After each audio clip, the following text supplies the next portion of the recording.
Hello,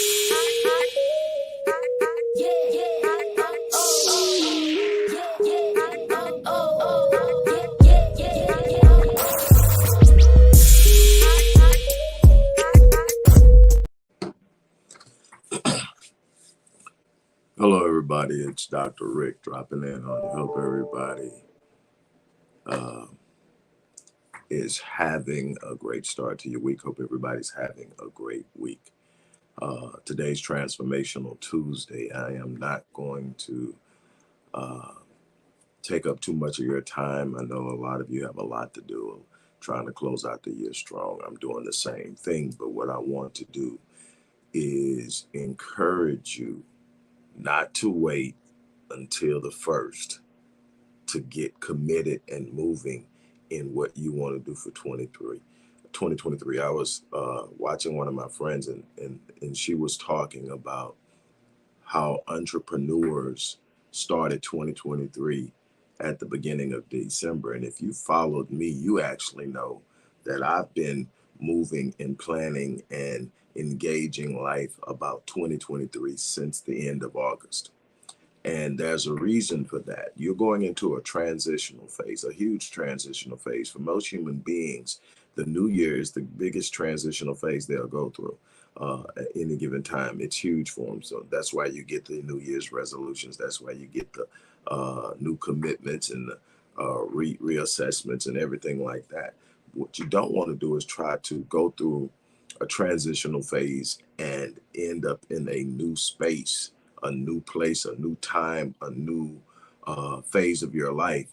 And you're trying to start from a dead stop. You're trying to create momentum from a dead stop. What you want to do is actually get to a point where you are building momentum, moving into the transitional phase. It carries you through the transitional phase.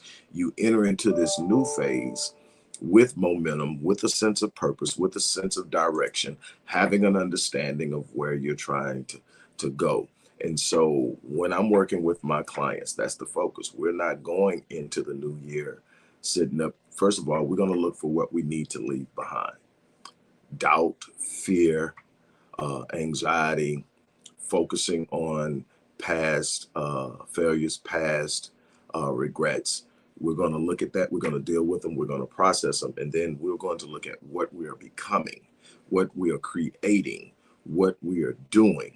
This is why it's so important to know where you're going. One of the things we're going to do when I first meet with someone is we're going to sit down and we're going to develop clarity of purpose, clarity of direction, clarity of destiny. Where is it that you want to go? What is it you're trying to get out of life? Why do you believe you're here? What are you supposed to be doing? Not what's comfortable, not what everybody else is doing, not what's going on around the world. What is it you were designed for? What is it that's driving you? What is it that you feel you're going to get the greatest sense of fulfillment from? Yes, everybody should be concerned about making sure they're good financially. That's just being responsible. But there's so much more to life than money. How are you touching lives? Are you changing lives? Are you empowering people? Are you inspiring people? What is it in your business that you do? What is it that you do at your job? Are you fulfilled at your job? Are you paid well at your job? Do you feel like there's something you should be doing that you're not? Is it something that you've always wanted to do, but you felt you couldn't? These are the things we clarify, but we get this straight and we move into different phases of life, understanding where we're going. We don't sit up and wait. It's like trying to jump over a puddle that's a little bit too broad to step over from standing still versus going back, running and jumping. Same thing. You're going to clear that puddle a lot easier if you get the momentum of moving forward before you take your leap. Same thing, we're going into a transitional phase. Don't sit there thinking, well, man, I'm going to start this New Year's resolution. I'm telling you, I witness this every year, being a person that has been in health and fitness for all my life, and then going through my own reconstruction and transformational phase of losing my 50 pounds that I allowed myself to gain. That's on me. That's my responsibility. I took it and we dealt with it. But in going there, year after year, see the same thing. Sunday morning, definitely Monday morning, Nowhere in the gym can you find the machine you normally work out with. Somebody's on it that ain't never worked out before, messing around with it, trying to figure out how it works. Everywhere you go, the locker room is packed. The sauna's packed. Everything's packed. You can't get in. You're frustrated and you're looking around you, and you have to remind yourself, give it about 45 to 60 days. Come the end of February, middle of March, it'll clear out. Why? Because they started from a dead standstill. They didn't deal with the real true issue, underlying issues. They just said what they wanted. They didn't realize in order to get what they want, they have to become the person that does it.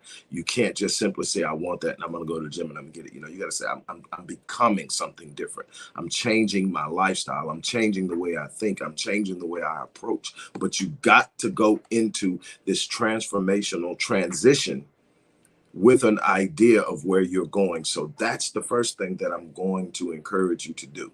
If you need help, there are a couple of ways you can work with me. The links are in the description box. I would love to work with you. I would love to get you started to get it. It's not too late. You've got to be willing to do it. Now, of course, it costs to work with me, but I've given you some great value opportunities here, but you got to be willing to invest in yourself. Not going to stay on that long. If you want to do it, if you're really serious about it, if you're ready to take it head on, there it is in the description box. What I want to do is I want to tell you one real true secret that's going to help you with transformation in your life. When you're trying to do something to elevate yourself, when you're trying to do something to take yourself to the next level, when you're trying to do something to master something that you've never mastered before, one of the things you're going to have to do is check your circle. Check your circle. The first thing I'm looking for when I check my circle is the person that's trying to put the hole in the boat. I'm looking for that person because they ease in. They say, if you're not careful, you'll find somebody, and what they're doing, they're sabotaging your effort. They're sabotaging your vision. They're sabotaging your dream. They're the person putting the hole in. How do they put the hole in the boat? They come with seeds of doubt. Have you ever done it before?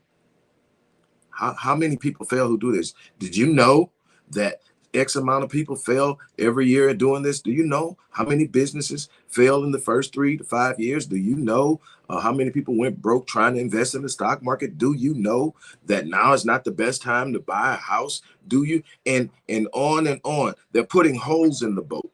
Now, there are a number of different reasons why people put holes in the boat.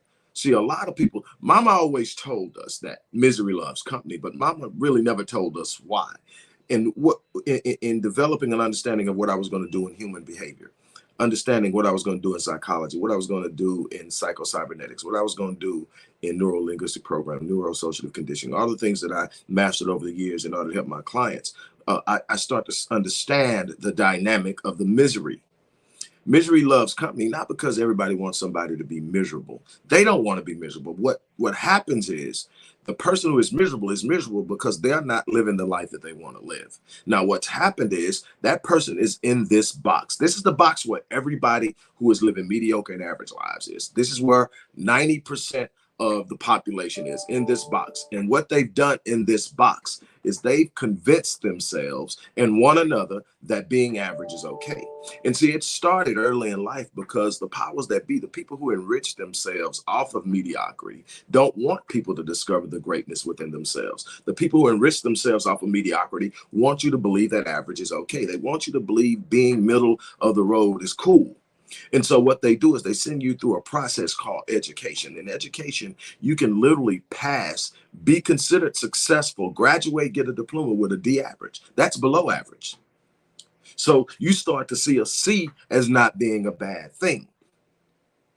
The problem is when you get into the world, the universe, corporations, they don't want C people.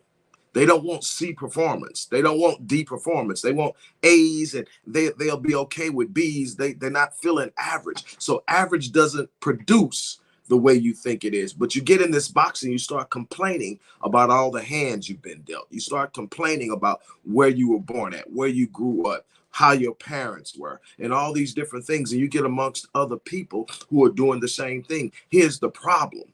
When one of those people decides, you know what, I no longer want to be in the box. I want to experience exceptional. I want to experience phenomenal.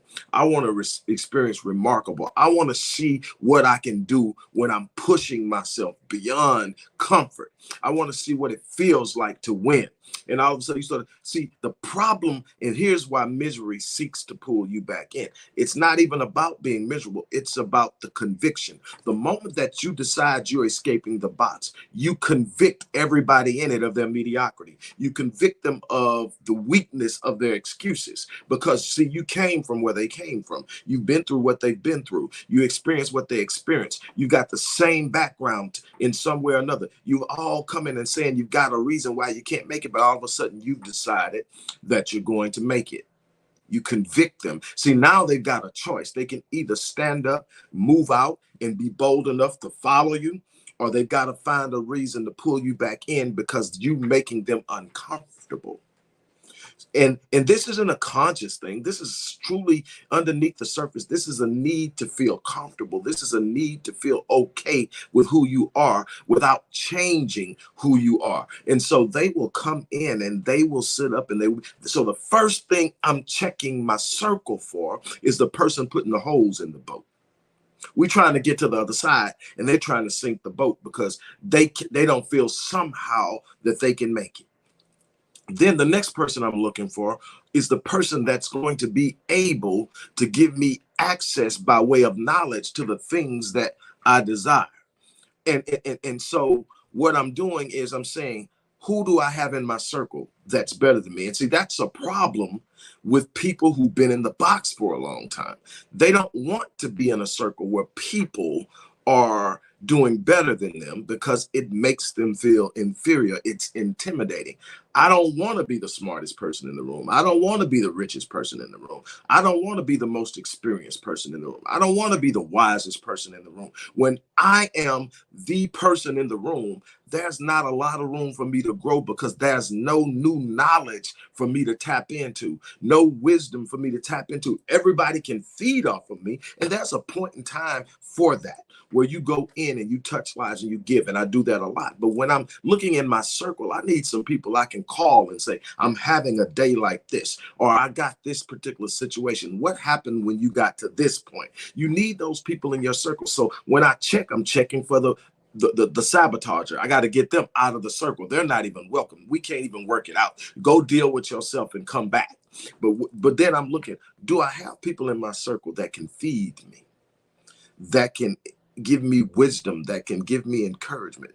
And then the next thing I need in my circle are people who are have the same passion I have, headed in the same direction. Maybe not the exact same thing, but we're going to new heights. We're trying to reach new levels. I need them because we're going to feed off each other's energy. We're going to hold one another accountable.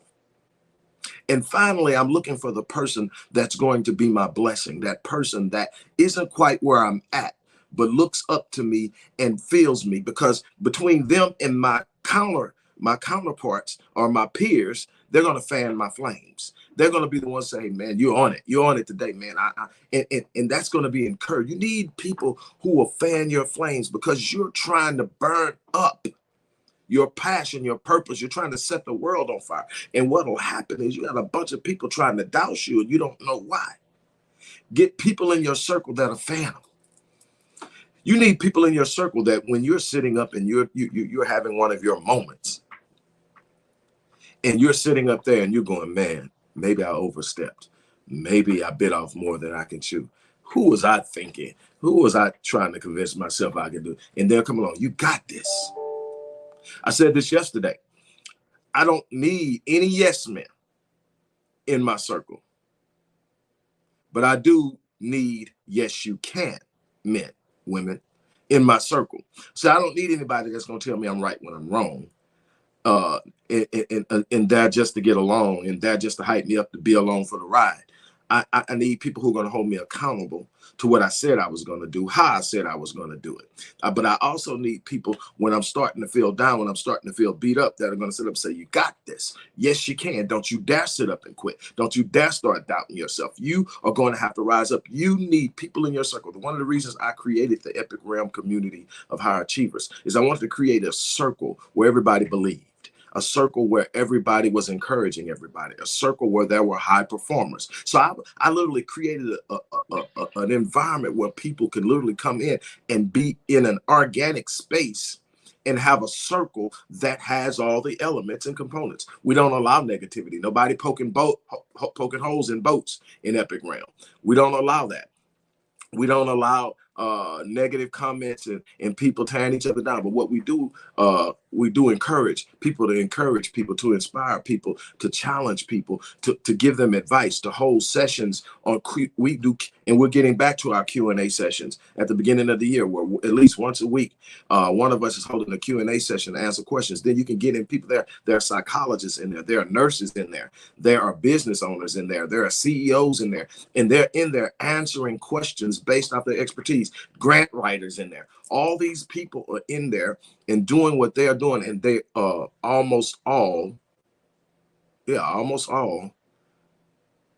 former clients of mine or current clients of mine that got with me. I mean, I got a person who was homeless who owns their own business. I got a person who was unemployed and now is an interior designer. I've got all kind of stuff. I got a person who was trying to figure out what they're going to do, and the nurse has become a nurse practitioner with an emphasis on psychology, which she attributes to the work that we did, or the work that she has observed me do, and on and on. And these people are in their own right exceptional people, and it's amazing to be around these type of people, and it's a blessing for me to have contributed to it. But what I want people to do is be able to get inside of there. So that is what I created. But what you have to do is, and I don't think I put a link to the Epic Realm in there, but any service that you get that's in there today,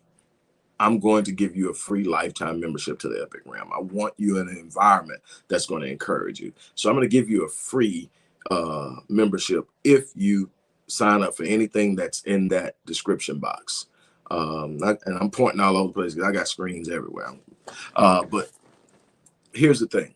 So you need to get rid of the sabotage. You need to find some people and bring them in your circle that know more than you, that's been where you're trying to go, that's accomplished more than you, that you can glean from. You also need people who are on the same level as you, going in the same direction with the same level of commitment. Because here's the thing, you're going to be the average of the people you spend the most time around. So what you want is, you want to be around people who are consistently elevating who they are, because you're going to be consistently elevating your average. Or you need to have people at a higher place because they automatically elevate your average. And you want some other people along because you're going to get your greatest blessings from the people you pour into. That's how you create a circle, but you got to check that circle. I guarantee you right now, if you're really struggling, you pull it back, it's because your circle isn't constructed right. Some of my biggest points were when my circle isn't constructed right. And when I say constructed right, I'm never going to have that naysayer in my circle. My energy won't receive it. You come with me around negativity, I'm cutting you off immediately. It won't take long for you to know I wasn't feeling you, because you won't be around me. I won't answer your phone calls, and I'm going to tell you point blank, hey, look, your negative energy is killing me. So you can't be around me. But what'll happen with me is I tend to get in myself sometimes. And what I'll do is I'll stop being around people and having the necessary connectivity I need, and I'll just be charging forth. And I look up and I don't have the energy, I don't have the networking to tap into, and I look around and it'll start to stagnate me because I'm trying to pull too much of the load without having the right type of facilitation. And I have to constantly check myself, because that's natural. I'm going full speed, and sometimes things aren't moving the way I want to, or people aren't moving fast enough, or things, and I just jump out there and in many instances make it way more tedious than I have to. So I have to, everybody's got tendencies that will work against them, and you have to learn what they are. You have to learn how to move around them, how to master them, how to take control of your destiny. And that's the challenge of life. Everything is changing, everything is evolving, but what are you contributing to that? What are you contributing to that? That is the ultimate question. So again, look, don't wait until January 1st and say, okay, now I'm telling you, I know people who are sitting up and that's exactly what they're doing. And I've watched this over and over again. This isn't new to me. I didn't just jump in this game. I've been in this game for 30 years. For 30 years, I've been doing what I do, and I've just been growing. I've been learning. I've been reading. You wouldn't believe me if I told you how many books I read a year. So I'll just tell you how many books I read a week too. You do the math. Minimum. And when I'm really in studying, like I'm writing my 26th book now. So I'm going to be reading even more. That's the way I ensure I grow. So my goal every morning when I wake up is to enter my day with gratitude first and foremost. Gratitude is the first thing on my mind. So the first thing out of my mouth is thank you. I don't have to have any particular thing I'm being thankful for. I'm thankful that I opened my eyes, and then everything else is negotiable. But I'm being thankful, first thing out of my mouth. And then the next thought is, I will not go to sleep the man that just woke up. And what are you saying? Some kind of way I'm going to ensure that I grow. I'm going to have a conversation with someone. I'm going to read something I haven't read before. I'm going to study some new data. I'm going to develop new ideas about what that data means. I'm going to look at my life and evaluate my life. I take an introspective examination of who I am daily, so that I look at myself. And the one thing that I wake up every day that is absolutely consistent every day of my life, when I wake up and I take that examination, I'm not the best I can be. I'm still growing. I'm still learning. I'm still developing. There's so much more of me that the world needs. And that's my goal, is to rise up and be everything that I can possibly be. My challenge to you is that you wake up and become the best you can be. You wake up and become the person you were designed to be. Are you living life at the level of your design? Are you walking in the totality of the expectation of the creator? Here's the problem. When you fail in your design, you fail the designer. When you fail at what you was created to do, you fail the creator. You've got to understand that you have a purpose on this world, and it wasn't to be mediocre. It was not. Your purpose is not to be mediocre. It is not to live in poverty and live in lack. It's not to live your entire life just to exist. It is not to sit around and say, I'm just trying to make it. You are here to inspire, to encourage, to point to other people, to be a reflection of your creator, so that other people can see the power in faith, the power in expectation, the power in walking in your divine nature, the glory and the beauty of discovering your divine nature. Oh, that connectivity, the closer you get to God and the more you feel God within you, that's a powerful thing. The problem is most people aren't operating in that realm. Most people are just simply trying to get by. I have never in my life, I was contacted. There was one point where the predominance of my clients were pastors, mega church pastors, big church pastors. And I had one in 2012, which was the worst year of my life, by the way. This year wasn't no joke. This year is definitely a close to, but it's 2012. I'm going through, but I'm at the same time. Listen to what I'm saying. The same time I'm going through the worst of my life, I'm helping as many people as I can. And I get a call from this pastor, and he says, I'm ready to walk away from it all. And I say, oh, whoa, Doc, what's going on? He said, man, if you don't give me an answer that makes sense to me, I'm putting it all down. I'm walking away. And I'm like, and this pastor, this pastor's a pastor in Dallas. I'm not calling any names. And no, it's not TD Jakes. But he says, if you don't give me a reasonable answer, I said, okay, what's the question, man? He says, why is it that we're the most prayed up people? He's a black pastor. We're the most prayed up people, most churched people, most spiritual people, and yet we're the most defeated people. We're praying, we're going, and I said, well, the answer is multifold. Number one is most people who consider themselves to be Christian and related to God don't understand the dynamic of prayer. Most are misusing it. Number two, the average Christian doesn't understand the dynamic of faith. And Everything is simply practicing ritual without understanding what the symbolism is directed to. When you truly gain an understanding of who you are and the nature of God in you, you don't live defeated lives. It's a diametric opposition to your identity. Here's the thing. It doesn't mean that you don't see things, but what you start to recognize is there's no problem to God. There's nothing I'm going to encounter that the omniscience of God did not know would happen.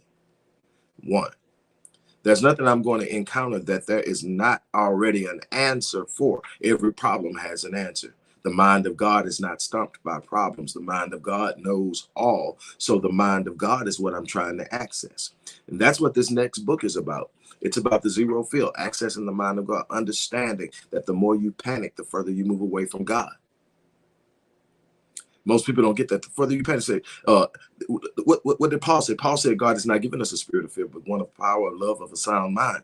What? The more that you fear, say, fear not, for I am God. Fear not. All over and over and over again. Be still and know I'm God. Stop striving. Stop stressing and know that I'm God. And what we naturally do is we panic. The moment you panic, you release chemicals in the brain. You trigger your stress response.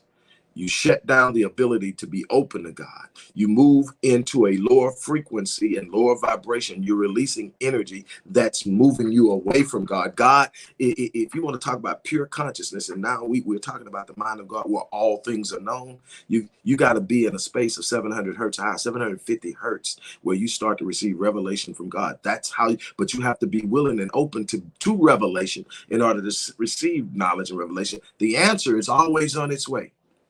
Daniel discovered this when Daniel is praying about this dream he had. And it says that for 3 weeks, for 21 days, he prayed and he fasted. Now, this is Daniel. He interprets everybody's dream almost instantaneously. He's able to pull, he gets it, but he has his own dream that troubles him, and he prays he doesn't get an answer. 3 weeks later, after praying and fasting, what happens? There's this bright light comes and this large figure appears before him. Everybody gets frightened and runs away. Nobody but Daniel. Daniel falls to his knees. He tells him, stand up. He says, do not fear. Daniel, man, dearly beloved by God, the moment you set your heart to understand, your words were heard. See, a lot of people think God didn't hear me. No. God cannot hear. God cannot not hear you. God is ever present. Every breath you take, you breathe in God. Every sound you hear, you consume God. Everything you see, you're getting some image of a manifestation of his totality, but you haven't been taught to understand it that way. For some person that is in a throne way off somewhere, and you're just hoping they hear. You hoping they got time because it's 8 billion other people on the planet. How do you have time? How can he hear? See, that's because you've been trained to look. You've been dealing with anthropomorphisms and anthropopathisms, where we give God human characteristics to understand him, but you can't box God in first and foremost. So you got to understand that. So anyway, when you go into fear mode, you drop down to 250 hertz. Now, remember I told you I wake up every morning. I wake up every morning with gratitude. Well, gratitude automatically places me at 500 hertz. That's where you want to be. 500 hertz. That's kill. But when you're trying to elevate spiritually, the next move is love. And I'm not talking about romance and, oh, he makes me feel this way and she makes me. I'm talking about benevolence. I'm talking about a literal, general desire to give, not based on condition, but based on who you are, your character. When the Bible says God is love, it's saying God's character is based on love.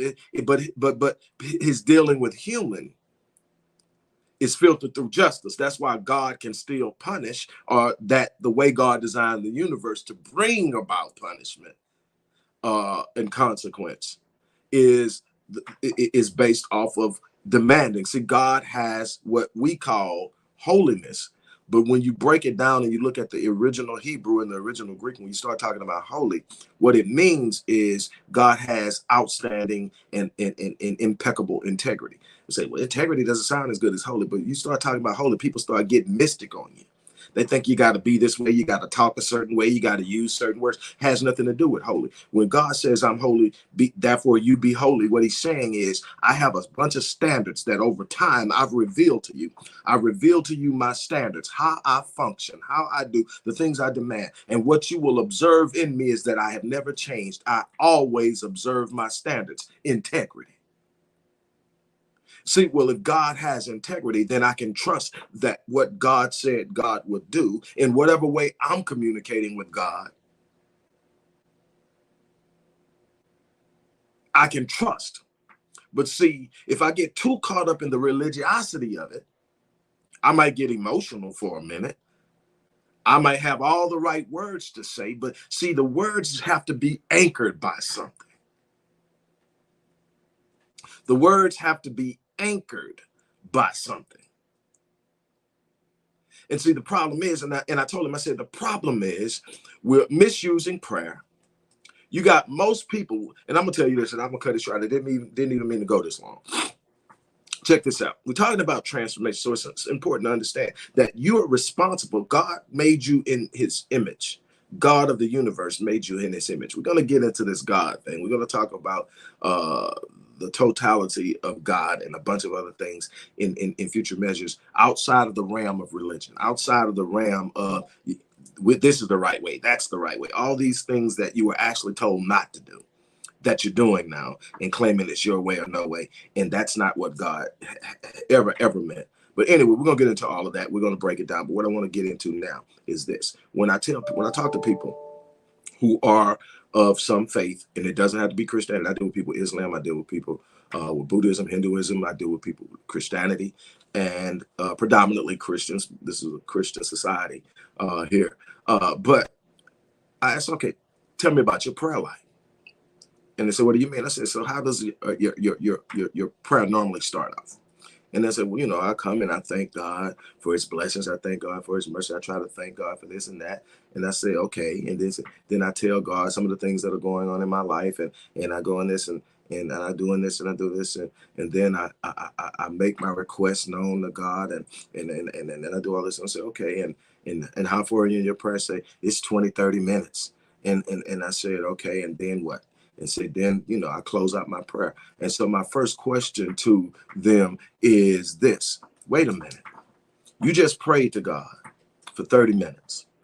The one who knows everything, the one who holds the answer to every problem you have, the one who can sit up and do everything and the answers are what you're seeking to the dilemmas that you're facing. And you sit there for 30 minutes and you talk to him and didn't listen once. We've been trained that prayer is what we say. Prayer is communication. Tell me what relationship that you can adequately develop where you're the only person talking all the time. Give me one situation where you can develop a relationship where you're the only one talking. Tell me a relationship that you can have that's functional and actually does what it's supposed to do when one party is exceptionally more knowledgeable than the other one, but the one who doesn't know anything is the one always talking.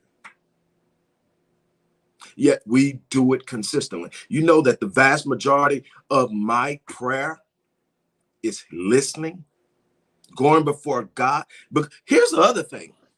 God's omniscient, right? We keep talking about God knowing it. God's omniscient, right? What am I going to tell him he don't know?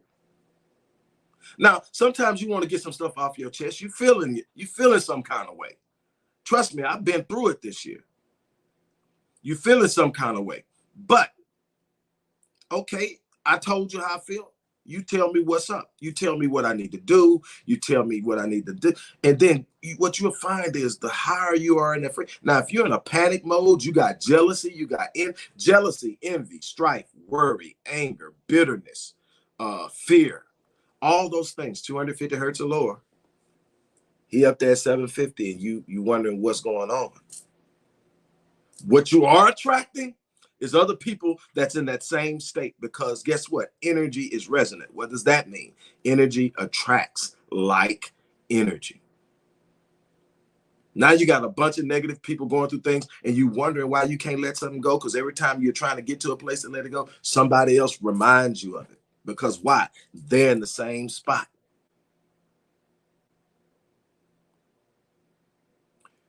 You've got to be intentfully and deliberately moving towards your destiny. And in order to do that, you've got to be intentfully moving towards God, intentfully and deliberately moving towards your purpose and your destiny. Look, don't wait until January 1st. All I can tell you. What you got to do, you have to do.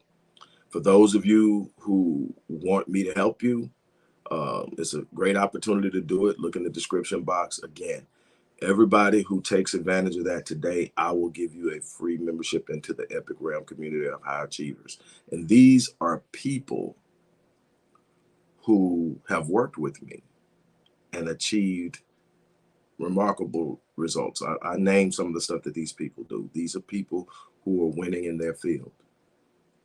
And there's absolutely no reason you can't do the same. And here's the other thing. One thing that's been at the core of who I am is I've never arrived. I've had some unbelievable successes in my life, but I never arrived. I've accomplished some things, but I never arrived. So I'm never satisfied. I'm always climbing. So even those of you who think you're in a great space, you haven't even scraped the surface of what God designs you to do. My challenge is that you move into that. And you always hear me say this at the end of my videos. I live my life on full so that when I leave this place, I die on E. One of my mentors from the Bahamas, Dr. Miles Monroe, had a saying that the cemetery is the wealthiest place on the planet. I've heard Les Brown repeat it, but it initiated with Dr. Monroe. And what was he saying? He was saying that the vast majority of people come to this place. They have a gift that was implanted into them by the Creator. Before they were even conceived, they had purpose. They came into this world and simply existed, barely survived, just got by, didn't challenge the status quo, didn't demand anything significant of themselves, balked at every opportunity to move against difficulty and challenge. And they died with regret, and they took their gift, their potential, and their vision to the grave. You got people who didn't write books, dead in the grave. You got businesses not started, inventions not created, organizations not created, lives not saved because you didn't create that thing that was placed in your heart to do. People uninspired because you didn't speak a word God gave to you to speak. You wonder why I wake up every morning, no matter what I've gone through, and I show up because I promised God. The first time I went through that difficult time in 2012, I said, just wake me up and I'm going to answer the bell. When these difficult moments hit me this year, I said, I already told you, if you just keep you keep waking me up, I'm going to keep answering the bell. I'm not going to be a whiner. I'm not going to be a complainer. Every now and then I'll be transparent and I'll share with you some of the things I've been through so you'll know that there's something different about me. I go through challenges like you. I just refuse to fold. I go through challenges like you, but I stand up and square my shoulders. I go through challenges like you, but I refuse to relent. There was something placed in my spirit as a child that said no surrender, no retreat. And every day I wake up, I'm pressing forward. So my challenge to you is that you don't take that gift to the grave. Proverbs says that your gift will make room for you and bring you before great men. The very path to your destiny is in your gifting. And we in this society don't even search our children's gifting. Our schools aren't designed to search giftings. Our schools are designed to create a conveyor belt of programmed children to do programmed jobs. You got to understand that your work and your job are often not the same thing. God put you down here for your work, and he gave you a value in that work that it would give you a living. We created jobs. You better start working in your work. because there'll be times that the fulfillment can only be felt in being in your purpose. I'm telling you, at the height of my wealth, when I had the most money, I was the most miserable. You know why? I was the furthest away from my purpose. All the things that were concerns from my parents, I could fix with money. So I didn't have to do certain things, but I was up 3 o'clock every morning pacing the house that everybody else was coveting, that was literally draining the life out of me. I tell people all the time that the first half of my life was about me. It was about me proving what I could do. It was about me serving my ego. But the second half of my life is about my legacy. The second half of my life is about me touching lives. It's about me leaving something in the legacy. A part of that is wealth. You want to leave your progeny, your offspring. You want to leave them something to give them a further head start than you started with. That's the responsibility of every generation, and we failed at it miserably. But here's the other part of the legacy. Matter of fact, Proverbs says a wise man leaves an inheritance to his children's children. Now everybody gets the monetary part, but here's the greatest bequeathment, an inheritance you can leave your children, their children, and their children. Your legacy. Your legacy speaks of you. Think about it. The King children are still living on the legacy of Dr. King. Malcolm X's children are still living on the legacy of Malcolm. And we can go. The Kennedys are living on the legacy of Joe. The Rockefellers are living on the legacy of John. But what will your legacy be? Your legacy is that thing that speaks of you after you're gone. What will your legacy be? My legacy will be I came, I saw, I conquered, I touched, I healed, and I fulfilled.